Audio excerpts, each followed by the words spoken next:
Hello, and welcome back to another episode of Critical Reactions with your host, Bryan. Today we're going to continue on with Instrumental Week with a band called Intervals.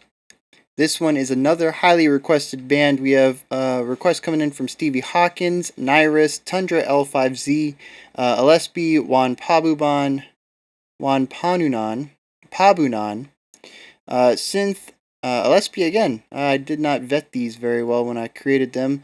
Mario Gonzalez, Stevie Hawkins is listed a second time. Derek Cunningham, Ahmad Bustami. A bunch of letters down there in the bottom right corner. Aldrin Chua, Steven Gutierrez, Nomineur25, and Alespi a third time. Alright, dude, you got listed 3 times. Yeah, this is another highly requested one.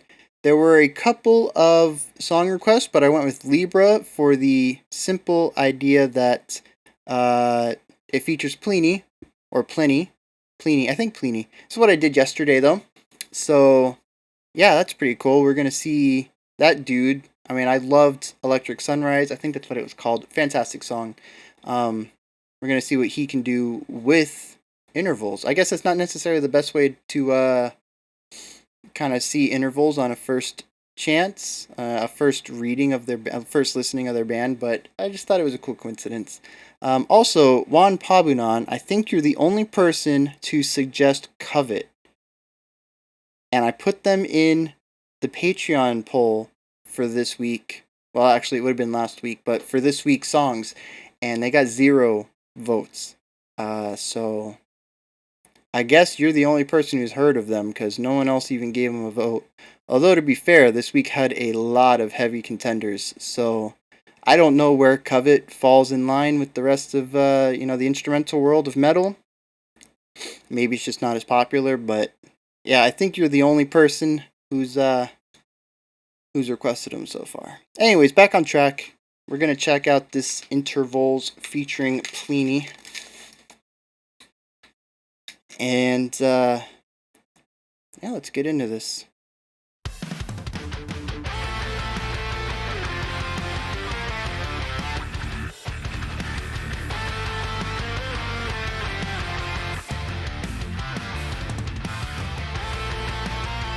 Getting right into it. Very uplifting, very powerful.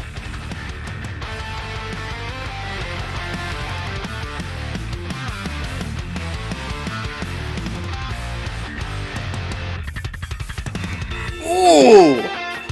Oh, that bass.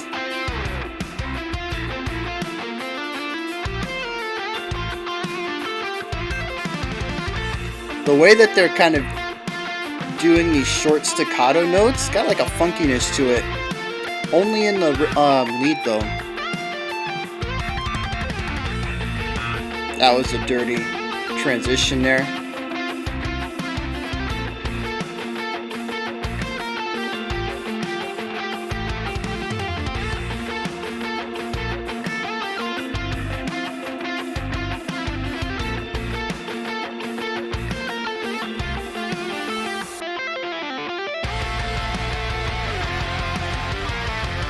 Alright.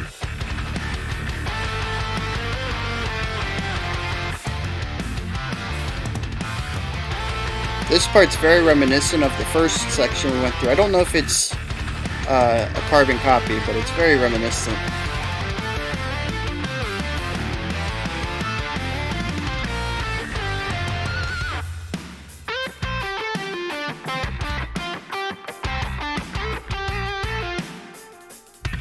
Ooh, that little hi-hat, like 16th notes in there.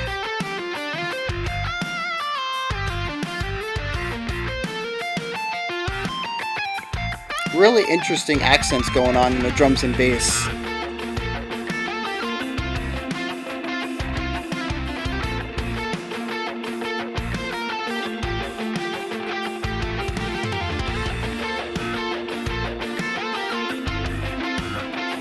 Weird time feel shift here.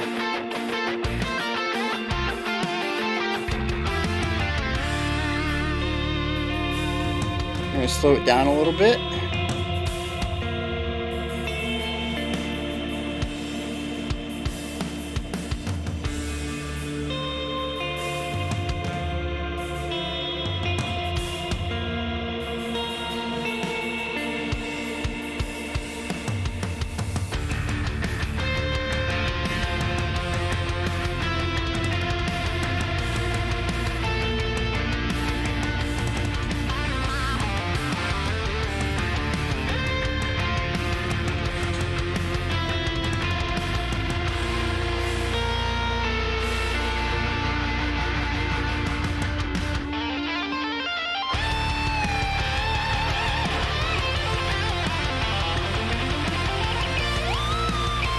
This part's very different.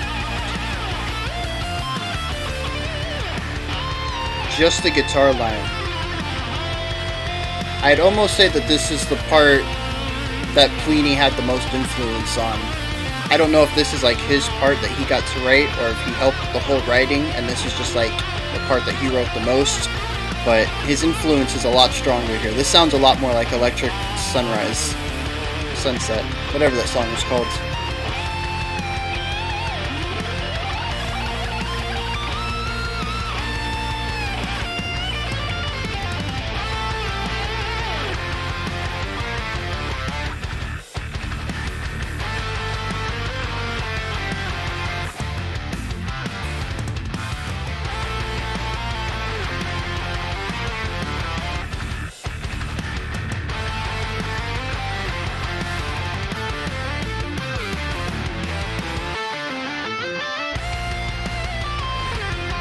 I really like that duet transition. There's only a bar, but it was a really good bar of guitar duet.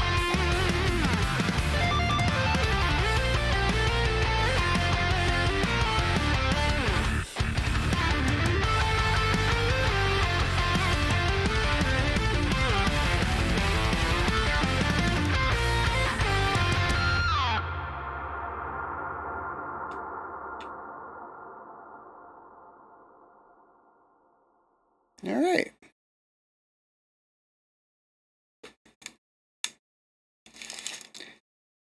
Yeah, I mean, I can see why they've been requested. That's some pretty good stuff. Uh,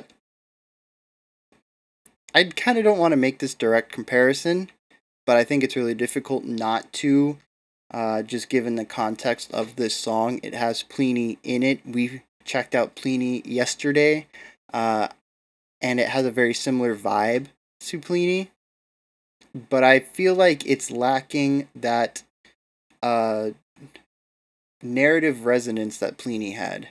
And, for all I know, uh, Plini's song could have just been a one off. I connected really heavily with um, the story of the song and tying that into the title of the song, and kind of seeing this entire uh, concept manifest sonically. And like I said, that could have just been a one off. Maybe Plini doesn't typically do that, and it's just by sheer luck, that song came together. I don't know. But with that being my introduction to Plini, that kind of being what I'm looking for in these instrumental weeks is strong storytelling in the music. I didn't get it here. And that's, to me, it's a little disappointing. The song is good. It's a real chill, laid back song.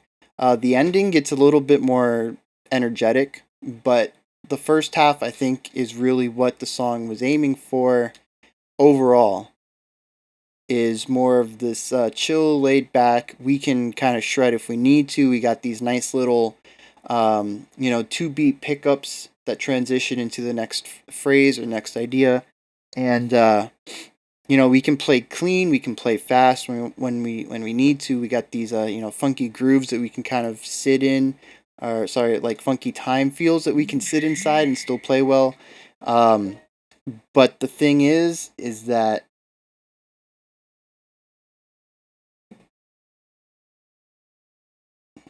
it's just it's kind of just that it's music to chill to. I didn't really get this overarching story going on, and I think part of that is that the song just kind of sits inside of a kind of typical compositional structure.